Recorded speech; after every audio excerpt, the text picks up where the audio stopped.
बहुप्रतीक्षित अशा 29 महानगरपालिकांच्या निवडणुका आज पार पडल्या.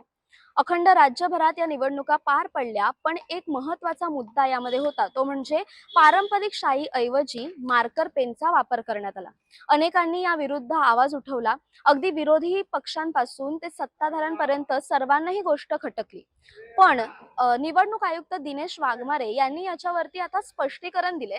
ते असं म्हणाले की अगोदर लोकसभा आणि विधानसभा निवडणुकीमध्ये जी शाई वापरण्यात यायची, त्या शाईमध्ये जी इंक होती त्याच इंकचा वापर या मार्कर पेनमध्ये करण्यात आलाय.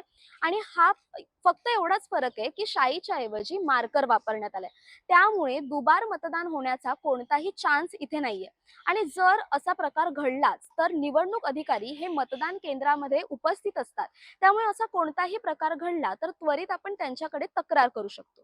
आणि मतदारांच्या बोटावरची जी शाई आहे ती सुकण्यासाठी 10 ते 12 सेकंदाचा कालावधी लागतो. आणि त्या कालावधीमध्ये मतदार हा मतदान केंद्रामध्येच होतो. त्यामुळे कोणताही गैरप्रकार घडेल याची शक्यता खूप कमी आहे, असं त्यांचं म्हणणं होतं. तसेच मार्कर पेनचा जो वापर आहे तो 2011-12 पासूनच सुरू आहे. आणि हा मार्कर पेन हा केंद्र निवडणूक आयोगाकडूनच आलेला असल्यामुळे राज्य निवडणूक आयोग याची यात कोणतीही चूक नाही आणि गैरप्रकार होण्याची कोणतीही इकडे शक्यता वर्तवली जात नाहीये. त्यामुळे हा जो प्रकार आहे तो आता या प्रकरणावरती दिनेश वाघमारे यांनी आपलं स्पष्टीकरण दिलेलं आहे.